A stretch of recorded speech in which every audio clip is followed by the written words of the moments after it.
Lietuva priklauso taip vadinamai degtinės zonai arba degtinės juostai. Nors daugeliu gali atrodyti atvirkščiai, kad mes mažai vartojame degtinės arba mažai jos gaminame. Lietuvos didžioji kunigaikštystė yra viena iš tų šalių vidurio rytų Europoje, kurioje degtinė buvo labiausiai paplitusi. Lietuvoje degtinės buvo gaminama ir suvartojama daugiau negu tuo metu Rusijoje. Skirtingai negu kad daugelis galvoja.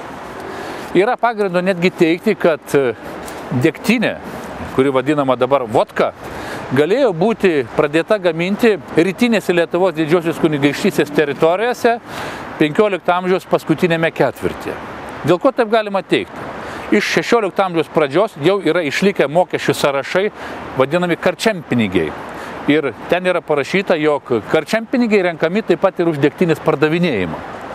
Degtinė buvo įvardyjama įvairiais terminais, lotyniškais ir lenkiškais terminais, aš jų dabar nevardinsiu. Tai ką, atsiradusi degtinė, be abejonės į šalį pastūmė tokius populiarius gėrimus kaip midų, pagonišką, lietuvišką gėrimą, bet tačiau ne tik lietuvišką, ir alų.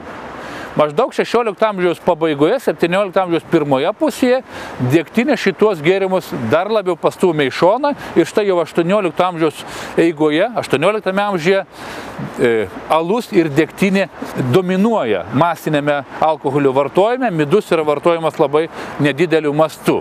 Na, o diduomenė be abejonės vartodavo įvairią degtinę, aromatizuotą degtinę. Prastuomenė tokia paprasta, su vairiausiomis priemaišomis, blogai valyta, o jau diduomenė labiau distiliuota, su citrinų priedais, su abrikosiniais priedais, su anyžiais ir taip toliau. Tai yra teigiama, kad 18 amžiuje degtinę vartojo ir vyrai, ir moteris, ir seneliai, ir vaikai.